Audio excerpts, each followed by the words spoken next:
കേരളക്കരയെ ഒന്നടങ്കം നടുക്കിയ ദുരന്ത പരമ്പരയുടെ ചുരുളഴിയുന്നു.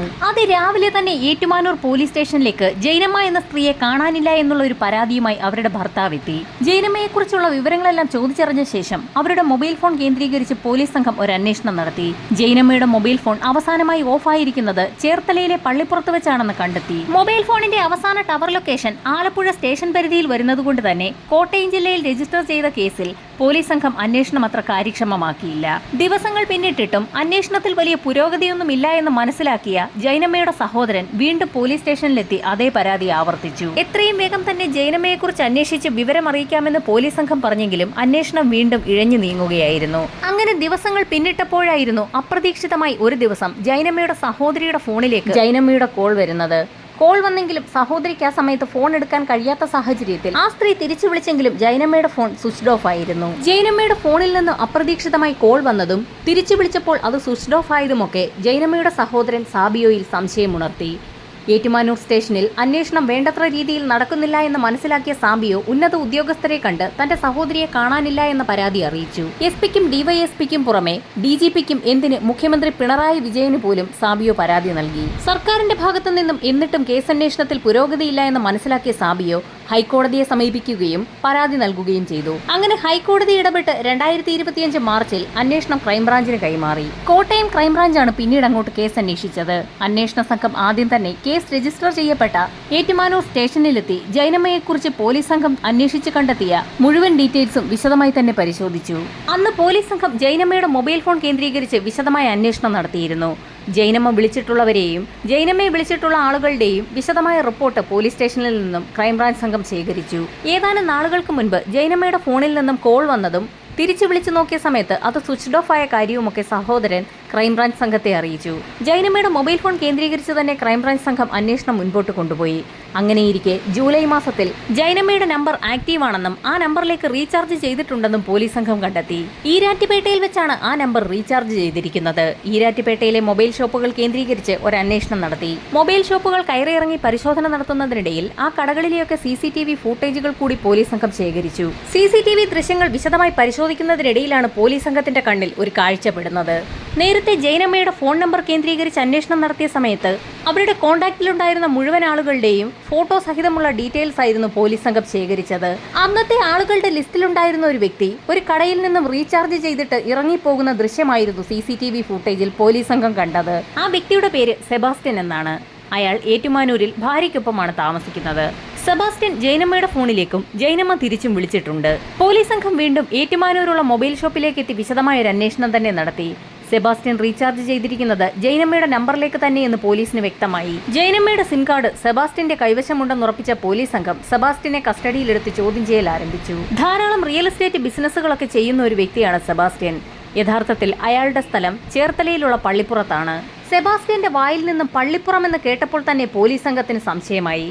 കാരണം ജൈനമ്മയുടെ മൊബൈൽ ഫോണിൽ നിന്നും അവരുടെ സഹോദരിയുടെ ഫോണിലേക്ക് കോൾ വന്നിരിക്കുന്നത് പള്ളിപ്പുറം ലൊക്കേഷനിൽ നിന്നാണ്.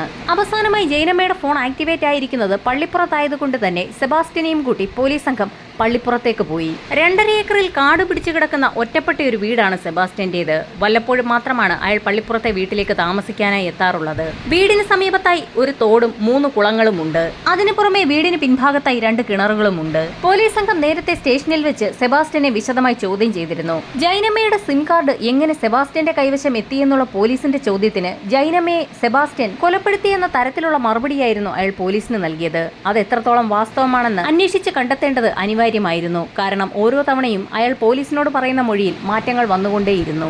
ജൂലൈ 29 ഏകദേശം 10 മണിയോടുകൂടിയായിരുന്നു കോട്ടയത്ത് നിന്നും ക്രൈംബ്രാഞ്ച് സംഘം സെബാസ്റ്റ്യനുമായി പള്ളിപ്പുറത്തെ വീട്ടിലേക്ക് എത്തിയത്. പിന്നീട് അങ്ങോട്ട് നടന്നതാകട്ടെ കേരളക്കരയെ ഒന്നടങ്കം ഇളക്കിമറിച്ച സംഭവങ്ങൾ. ചേർത്തല പള്ളിപ്പുറത്തുള്ള വീട്ടിലിരുത്തി വിശദമായി തന്നെ സെബാസ്റ്റ്യനെ പോലീസ് സംഘം ചോദ്യം ചെയ്തു.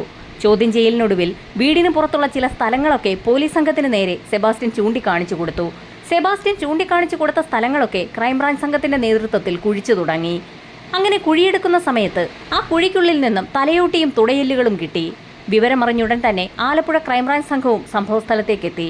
ഫോറൻസിക് സംഘവും ഡോഗ് സ്ക്വാഡും പ്രദേശമാകെ വിശദമായി തിരച്ചിൽ തന്നെ നടത്തി. തലയോട്ടിയും തുടയെല്ലുകളും ഫോറൻസിക് സംഘം വിശദമായ പരിശോധനയ്ക്ക് വിധേയമാക്കി. ഇവയ്ക്ക് പുറമെ കുഴിക്കുള്ളിൽ നിന്നും ഒരു സെറ്റ് വെപ്പുപല്ലും കിട്ടി. എല്ലുകൾ പൂർണ്ണമായും കത്തിയിട്ടുണ്ടെന്ന് ഫോറൻസിക് സംഘത്തിന്റെ പരിശോധനയിൽ വ്യക്തമായി. മൃതശരീരം അവിടെയിട്ട് കത്തിച്ച ശേഷം മറവ് ചെയ്തിരിക്കുകയാണ്. കൊല്ലപ്പെട്ടത് ജൈനമ്മ തന്നെയാണോ എന്ന് തിരിച്ചറിയുന്നതിനും അങ്ങനെയാണെങ്കിൽ DNA സാമ്പിളുകൾ എടുക്കുന്നതിനുമായി ജൈനമ്മയുടെ കോട്ടയത്തുള്ള സഹോദരങ്ങളെ പോലീസ് സംഘം സംഭവസ്ഥലത്തേക്ക് വിളിച്ചു വരുത്തി. ആദ്യം തന്നെ പോലീസ് സംഘം അവിടെ നിന്ന് ലഭിച്ച ബോഡി പാർട്സ് സഹോദരങ്ങളെ കാണിച്ചു കൊടുത്തു.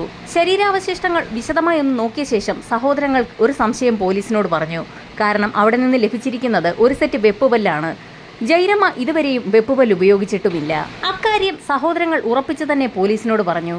ഇതോടുകൂടി ആലപ്പുഴ ക്രൈംബ്രാഞ്ച് സംഘത്തിനും കോട്ടയം ക്രൈംബ്രാഞ്ച് സംഘത്തിനും ആകെ സംശയമായി. സെബാസ്റ്റ്യന്റെ വീട്ടുവളപ്പിൽ നിന്ന് ലഭിച്ച മൃതദേഹാവശിഷ്ടങ്ങൾ മറ്റാരുടേതെങ്കിലും ആകുമോ എന്ന് പോലീസിന് സംശയം തോന്നി. ഈ സമയത്തായിരുന്നു ആലപ്പുഴയിൽ നേരത്തെ തന്നെ സെബാസ്റ്റ്യന്റെ പേരിൽ ഒരു കേസ് രജിസ്റ്റർ ചെയ്തിട്ടുണ്ടെന്ന് പോലീസിന്റെ ശ്രദ്ധയിൽപ്പെടുന്നത്. വളരെ പഴക്കമുള്ള ഒരു കേസായിരുന്നു അത്. ബിന്ദു പത്മനാഭൻ എന്നൊരു സ്ത്രീയുടെ സഹോദരനാണ് പരാതിക്കാരൻ.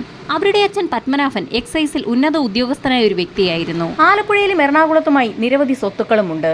അച്ഛൻ പത്മനാഭൻ മരണപ്പെട്ടതിന് ശേഷം അദ്ദേഹത്തിന്റെ പെൻഷന്റെ ഒരു ഭാഗം മകൾ ബിന്ദുവിനായിരുന്നു ലഭിച്ചിരുന്നത്. ചേർത്തല സബ് ട്രഷറിയിൽ നിന്നായിരുന്നു പെൻഷൻ തുക മകൾ ബിന്ദു കൈപ്പറ്റിക്കൊണ്ടിരുന്നത്. എന്നാൽ 2005 മുതൽ ആലപ്പുഴ സബ് ട്രഷറിയിൽ നിന്നായിരുന്നു ബിന്ദു പണം കൈപ്പറ്റിക്കൊണ്ടിരുന്നത്. പക്ഷേ 2002 മുതൽ ബിന്ദുവിനെ അധികമാരും കണ്ടിട്ടുണ്ടായിരുന്നില്ല. ബിന്ദുവിന്റെ തിരോധാനത്തെ സംബന്ധിച്ച് സഹോദരൻ പരാതി കൊടുക്കാൻ തീരുമാനിക്കുന്നത് ഒരു പ്രത്യേക സംഭവത്തെ തുടർന്നാണ്. ബിന്ദുവിന്റെ സഹോദരൻ ഇറ്റലിയിലാണ്. അവിടെ നിന്ന് കോണ്ടാക്ട് ചെയ്യുന്ന സമയത്ത് ബിന്ദുവിനെ കിട്ടാതായതോടുകൂടി സഹോദരൻ പോലീസിൽ പരാതി നൽകിയെങ്കിലും അദ്ദേഹം ഇറ്റലിയിലായതുകൊണ്ട് തന്നെ അന്വേഷണം കാര്യക്ഷമമായി മുന്നോട്ടു പോയില്ല. അങ്ങനെ ബിന്ദുവിന്റെ സഹോദരൻ നാട്ടിലെത്തിയപ്പോഴാണ് ചില കാര്യങ്ങൾ മനസ്സിലാവുന്നത്. ബിന്ദുവിന്റെ പേരിലുണ്ടായിരുന്ന പ്രോപ്പർട്ടികളൊക്കെ വിറ്റുപോയിരിക്കുകയാണ്. ബിന്ദു തന്നെയാണ് അത് ആളുകൾക്ക് എഴുതി കൊടുത്തിരിക്കുന്നത്. ബിന്ദുവിനെ കാണാനില്ല എന്ന് കാണിച്ച് പോലീസ് സ്റ്റേഷനിൽ സഹോദരൻ പരാതി നൽകിയതിനു ശേഷമാണ് പ്രോപ്പർട്ടികളൊക്കെ വിറ്റുപോയിരിക്കുന്നത്. അതിലെന്തോ ഒരു ദുരൂഹതയുണ്ടെന്ന് മനസ്സിലാക്കിയ പോലീസ് സംഘം വിശദമായൊരു അന്വേഷണം തന്നെ നടത്തി. ബിന്ദുവിന്റെ പ്രോപ്പർട്ടികളൊക്കെ വിറ്റുപോയിരിക്കുന്നത് സെബാസ്റ്റ്യൻ എന്ന റിയൽ എസ്റ്റേറ്റുകാരന്റെ സഹായത്തോടു കൂടിയാണ്. പണം ലഭിച്ചിരിക്കുന്നതൊക്കെ സെബാസ്റ്റ്യനാണ്. അതുമായി ബന്ധപ്പെട്ട് സെബാസ്റ്റ്യനെ പോലീസ് സംഘം അറസ്റ്റ് ചെയ്യുകയും ചെയ്തിട്ടുണ്ട്. ബിന്ദുവിന്റെ പേരിൽ നിരവധി സ്വത്തുക്കളുണ്ടെന്നും അനന്തരാവകാശികൾ ഇല്ലാത്ത സാഹചര്യത്തിൽ അതൊക്കെ വിറ്റുപോവുകയാണെങ്കിൽ ആ പണമൊക്കെ സ്വന്തമാക്കാൻ കഴിയുമെന്നും സെബാസ്റ്റ്യന് മനസ്സിലായി. ബിന്ദു എന്നു പേരുള്ള മറ്റൊരു സ്ത്രീയുമായി സെബാസ്റ്റ്യന് പരിചയമുണ്ടായിരുന്നു. അതുകൊണ്ട് തന്നെ യഥാർത്ഥ ബിന്ദു പത്മനാഭന്റെ പേരിൽ സെബാസ്റ്റ്യന് പരിചയമുള്ള ബിന്ദു രജിസ്ട്രേഷൻ ഓഫീസിൽ എത്തുകയാണെങ്കിൽ ബാക്കി കാര്യങ്ങളൊക്കെ താൻ നോക്കിക്കൊള്ളാമെന്ന് ആ സ്ത്രീയെ അറിയിച്ചെങ്കിലും ആദ്യം ആ കള്ളത്തരത്തിന് കൂട്ടുനിൽക്കാൻ തയ്യാറായ ബിന്ദു പിന്നീട് അതിൽ നിന്ന് പിന്മാറുകയായിരുന്നു. എങ്കിലും സെബാസ്റ്റ്യന്റെ ആവശ്യം പരിഗണിച്ച ബിന്ദു ദുഃഖാന എന്ന പേരുള്ള ഒരു സ്ത്രീയെ സെബാസ്റ്റ്യന് പരിചയപ്പെടുത്തി കൊടുത്തു. ദുഃഖാനയുടെ നേതൃത്വത്തിൽ മിനി എന്നൊരു സ്ത്രീ ബിന്ദു പത്മനാഭനായി വേഷം കെട്ടി രജിസ്ട്രേഷൻ ഓഫീസിലെത്തി. മിനിക്ക് ബിന്ദു പത്മനാഭന്റെ വ്യാജ ഐഡന്റിറ്റി കാർഡ് സെബാസ്റ്റ്യൻ നിർമ്മിച്ചു കൊടുത്തു. അങ്ങനെ രജിസ്ട്രേഷൻ ഓഫീസിൽ നടപടികൾ പൂർത്തിയാക്കുകയും സ്വത്തുവകകളൊക്കെ വിൽക്കുകയും ചെയ്തു. പ്രോപ്പർട്ടി വിറ്റ് നല്ലൊരു തുക തന്നെ സെബാസ്റ്റ്യന് ലഭിച്ചു. കച്ചവടം നടന്നു കഴിഞ്ഞാൽ വലിയൊരു തുക മിനിക്കും ദുഃഖാനയ്ക്കും നൽകാമെന്ന് സെബാസ്റ്റ്യൻ പറഞ്ഞിരുന്നെങ്കിൽ പോലും കച്ചവടം കഴിഞ്ഞപ്പോൾ സെബാസ്റ്റ്യൻ കൈമലർത്തി. തുക ലഭിക്കാത്ത സാഹചര്യത്തിൽ ദുഃഖാനയും മിനിയും സെബാസ്റ്റ്യന്റെ പള്ളിപ്പുറത്തെ വീട്ടിൽ വെച്ച് അയാളുമായി വലിയൊരു വാക്കുതർക്കം തന്നെ ഉണ്ടാവുകയും ചെയ്തു. ഒന്നാം പ്രതി സെബാസ്റ്റ്യനും രണ്ടാം പ്രതി മിനിയും ചേർന്ന് ബിന്ദുവിന്റെ സ്വത്തുക്കൾ വിറ്റു എന്ന പേരിലുള്ള ഒരു കേസാണ് പോലീസ് സ്റ്റേഷനിൽ രജിസ്റ്റർ ചെയ്തിട്ടുള്ളത്. അങ്ങനെ ഒരു കേസ് രജിസ്റ്റർ ചെയ്തിട്ടുണ്ടെങ്കിലും സെബാസ്റ്റ്യന് ശിക്ഷ വാങ്ങിച്ചു കൊടുക്കാനോ കേസ് കോടതിയിലെത്തിക്കാനോ പോലീസിന് കഴിഞ്ഞിട്ടില്ല. അതിനിടയ്ക്കാണ് ഇപ്പോൾ പള്ളിപ്പുറത്ത് പുതിയൊരു സംഭവം കൂടി ഉണ്ടായത്. ബിന്ദു പത്മനാഭന്റെ തിരോധാനവുമായി ബന്ധപ്പെട്ട് അവരുടെ ബന്ധുക്കളെയൊക്കെ ചോദ്യം ചെയ്തപ്പോൾ ബിന്ദു പത്മനാഭനും വെപ്പുപല്ലുണ്ടായിരുന്നില്ല എന്ന് പോലീസിന് വ്യക്തമായി. ബിന്ദു പത്മനാഭന് പുറമെ ഇപ്പോൾ കേസ് അന്വേഷിച്ചുകൊണ്ടിരിക്കുന്ന ജൈനമ്മയ്ക്കും വെപ്പുപല്ലില്ല എന്ന് മനസ്സിലായതോടുകൂടി പോലീസിന്റെ സംശയം കൂടുതൽ ബലപ്പെട്ടു. അങ്ങനെ കേസന്വേഷണം പുരോഗമിക്കുന്ന സാഹചര്യത്തിലാണ് സെബാസ്റ്റ്യനുമായി ബന്ധപ്പെട്ട് മറ്റൊരു കേസ് കൂടി പൊങ്ങി വരുന്നത്. വസ്തുക്കച്ചവടവുമായി ബന്ധപ്പെട്ട് ആയിഷ എന്നൊരു സ്ത്രീ സെബാസ്റ്റ്യന് റോസമ്മ എന്നൊരു സ്ത്രീയെ പരിചയപ്പെടുത്തി കൊടുത്തിരുന്നു. സെബാസ്റ്റ്യനെ വസ്തുക്കച്ചവടത്തിന്റെ പേരിൽ തനിക്ക് പരിചയപ്പെടുത്തി തന്ന ആയിഷ എന്ന സ്ത്രീക്ക് വെപ്പുപല്ലായിരുന്നു എന്ന് റോസമ്മ പോലീസിന് മൊഴി നൽകി. ഇതറിഞ്ഞ് ആയിഷയുടെ മകളും സംഭവസ്ഥലത്തെത്തി. തന്റെ അമ്മ വെപ്പുപല്ല് ഉപയോഗിച്ചിരുന്നു എന്നുള്ള കാര്യം ആയിഷയുടെ മകൾ പോലീസിന് മൊഴി നൽകി. ഇതോടുകൂടി ആയിഷയുടെ മകളുടെ DNA സാമ്പിളും പോലീസ് സംഘം ശേഖരിച്ചു. ജൈനമ്മ എന്ന സ്ത്രീയുടെ തിരോധാനത്തെക്കുറിച്ച് അന്വേഷിച്ചെത്തിയ പോലീസ് സംഘത്തിന് മുൻപിലേക്ക് ബിന്ദുവിന്റെയും ആയിഷയുടെയും തിരോധാന കേസുകൾ കൂടി അങ്ങനെ എത്തിയിരിക്കുകയാണ്. കാണാതായ 3 പേർക്കും സെബാസ്റ്റ്യനുമായി ബന്ധമുണ്ടായിരുന്നു എന്ന് തെളിയിക്കുന്ന രേഖകൾ പോലീസിന്റെ കൈവശമുണ്ട്. അവരെ 3 പേരെയും സെബാസ്റ്റ്യൻ തന്നെ വകവരുത്തിയതാണെങ്കിൽ അവരുടെയൊക്കെ മൃതശരീരങ്ങൾ പള്ളിപ്പുറത്തെ വീടിന് സമീപത്ത് എവിടെയെങ്കിലും മറവ് ചെയ്തിട്ടുണ്ടോ എന്ന് അന്വേഷണ സംഘത്തിന് കണ്ടുപിടിക്കേണ്ടതുണ്ട്. എന്നാൽ സെബാസ്റ്റ്യൻ ഒരു തവണ പറയുന്ന കാര്യങ്ങളല്ല പിന്നീട് പറയുന്നത്.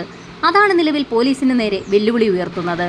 ആലപ്പുഴ ജില്ലയ്ക്ക് പുറമെ കൊല്ലം, കോട്ടയം, എറണാകുളം തുടങ്ങി സമീപ ജില്ലകളിലും ഏതെങ്കിലും മിസ്സിംഗ് കേസുകൾ രജിസ്റ്റർ ചെയ്തിട്ടുണ്ടോ എന്ന് പോലീസ് സംഘം വിശദമായ ഒരു അന്വേഷണം നടത്തി. അന്വേഷണം വ്യാപിപ്പിച്ച സമയത്താണ് സിന്ധു എന്നു പേരുള്ള ഒരു സ്ത്രീയുടെ കേസ് കൂടി പൊങ്ങി വന്നത്. മകളുടെ വിവാഹ നിശ്ചയത്തിന് 2 ദിവസം മുൻപായിരുന്നു സിന്ധു മിസ്സായത്. മൊബൈൽ ഫോൺ വീട്ടിൽ വെച്ചതിന് ശേഷം അമ്പലത്തിലേക്ക് പോയ സിന്ധുവിനെ പിന്നീട് ആരും കണ്ടിട്ടില്ല. അത്തുങ്കൽ പോലീസ് സ്റ്റേഷനിൽ അന്ന് തന്നെ വീട്ടുകാർ പരാതി കൊടുത്തതാണ്. വർഷം 5 കഴിഞ്ഞിട്ടും സിന്ധുവിന് എന്ത് സംഭവിച്ചു എന്ന് ഇതുവരെ കണ്ടെത്താനായിട്ടില്ല. പക്ഷേ സിന്ധുവിന് സെബാസ്റ്റ്യനുമായി ബന്ധമുണ്ടായിരുന്നുവെന്ന് തെളിയിക്കുന്നതിനുള്ള ഡേറ്റ പോലീസിന് കളക്ട് ചെയ്യാൻ കഴിഞ്ഞു. ഈ സ്ത്രീകളെയൊക്കെ സെബാസ്റ്റ്യൻ വകവരുത്തിയതാണെങ്കിൽ അവരുടെയൊക്കെ മൃതദേഹങ്ങൾ 2.5 ഏക്കറിൽ വരുന്ന ആ പറമ്പിൽ സെബാസ്റ്റ്യൻ ഒരുപക്ഷെ മറവ് ചെയ്തിട്ടുണ്ടാകാം. സെബാസ്റ്റ്യന്റെ പറമ്പിലുണ്ടായിരുന്ന കുളങ്ങളിലൊക്കെ വിശദമായൊരു തിരച്ചിൽ നടത്തുന്നതിനായി സ്കൂബ ടീമിനെ ഇറക്കി വിശദമായൊരു തിരച്ചിൽ തന്നെ നടത്തി. ഓഗസ്റ്റ് 4-ന് JCB ഉപയോഗിച്ച് വിശദമായൊരു തിരച്ചിൽ തന്നെ നടത്തി. പറമ്പിന്റെ പല ഭാഗത്തു നിന്നും നിരവധി അസ്ഥികഷ്ണങ്ങളാണ് പോലീസിന് ലഭിച്ചത്. കുളത്തിനുള്ളിൽ നടത്തിയ തിരച്ചിലിൽ നിന്നും ഒരു ലേഡീസ് ബാഗും കൊന്തയും കിട്ടി.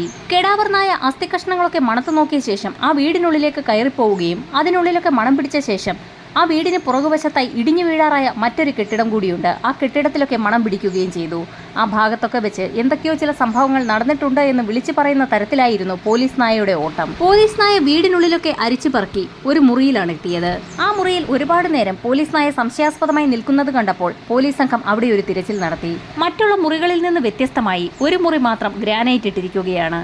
ബിന്ദുവിനെ കാണാനില്ല എന്ന് പരാതി നൽകുന്ന അതേ കാലഘട്ടത്തിൽ തന്നെയായിരുന്നു ആ മുറി ഗ്രാനൈറ്റ് ഇട്ടിരിക്കുന്നത്. സെബാസ്റ്റ്യന്റെ ചേർത്തലയിലുള്ള വീട്ടിൽ തെളിവെടുപ്പ് പുരോഗമിക്കുന്ന സാഹചര്യത്തിൽ അയാളെക്കുറിച്ച് കൂടുതൽ വിവരങ്ങൾ പോലീസ് സംഘം അന്വേഷിക്കുന്നുണ്ടായിരുന്നു. അന്വേഷണത്തിൽ കുത്തിയത്തോട് സഹകരണ ബാങ്കിൽ നിന്ന് മാത്രം 1.25 കോടി രൂപ സെബാസ്റ്റ്യൻ പിൻവലിച്ചതായി കണ്ടെത്തിയിട്ടുണ്ട്. മറ്റൊരു ബാങ്കിൽ നിന്നും 40 ലക്ഷം രൂപയും പിൻവലിച്ചിട്ടുണ്ട്. സെബാസ്റ്റ്യന്റെ ബാങ്കിംഗ് ആക്ടിവിറ്റികളുമായി ബന്ധപ്പെട്ട് പോലീസ് അന്വേഷണം നടത്തുന്നതിനിടയിൽ മറ്റൊരു കേസ് കൂടി റിപ്പോർട്ട് ചെയ്യപ്പെട്ടു. സെബാസ്റ്റ്യനെ നേരത്തെ ചോദ്യം ചെയ്യുന്നതിനിടയിൽ സെബാസ്റ്റ്യന്റെ കൂട്ടാളി മനോജ് എന്നൊരു വ്യക്തിയെ കൂടി പോലീസ് ചോദ്യം ചെയ്തിരുന്നു. എന്നാൽ സെബാസ്റ്റ്യൻ നടത്തിയ ഇടപാടുകളുമായി തനിക്ക് യാതൊരു ബന്ധവുമില്ല എന്ന് അന്ന് പോലീസ് സ്റ്റേഷനിൽ അയാൾ മൊഴി നൽകിയിരുന്നു. എന്നാൽ മനോജിന്റെ ഓട്ടോയിൽ നോട്ടുകെട്ടുകൾ കണ്ടെത്തിയെന്നുള്ള വിവരം ചില ആളുകൾ നേരത്തെ പോലീസ് സ്റ്റേഷനിൽ റിപ്പോർട്ട് ചെയ്തിരുന്നു. അതുമായി ബന്ധപ്പെട്ട് ചോദ്യം ചെയ്യുന്നതിനായി പോലീസ് സംഘം മനോജിനെ സ്റ്റേഷനിലേക്ക് വിളിപ്പിച്ചിരുന്നു. സ്റ്റേഷനിലേക്ക് വിളിപ്പിക്കുന്നതിന്റെ തലേ ദിവസം മനോജ് ആത്മഹത്യ ചെയ്യുകയായിരുന്നു. മനോജിന്റെ മരണത്തിൽ സെബാസ്റ്റ്യന് പങ്കുണ്ടെന്നാരോപിച്ച് ഇപ്പോൾ അയാളുടെ ഭാര്യ പോലീസിനെ സമീപിച്ചിരിക്കുകയാണ്. സെബാസ്റ്റ്യന്റെ വീട്ടുപരിസരത്ത് കഴിഞ്ഞ ദിവസം റഡാർ പരിശോധന നടത്തിയെങ്കിലും പ്രത്യേകിച്ചൊന്നും കണ്ടെത്താൻ കഴിഞ്ഞില്ല. വീടിന് പരിസരത്തുള്ള കുളങ്ങളിൽ മാംസം തിന്നുന്ന പിരാനകളെയും ആഫ്രിക്കൻ മുഷികളെയുമാണ് ഇയാൾ വളർത്തിയിരുന്നത്.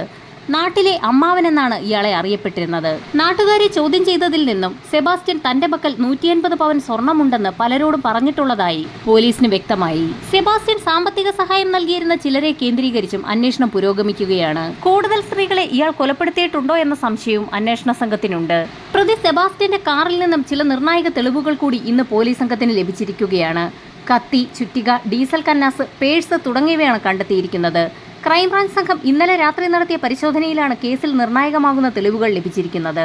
സെബാസ്റ്റ്യന്റെ ഭാര്യയുടെ വീട്ടിൽ പാർക്ക് ചെയ്തിരുന്ന കാറിൽ നിന്നാണ് നിർണായക വസ്തുക്കൾ കണ്ടെടുത്തിരിക്കുന്നത്.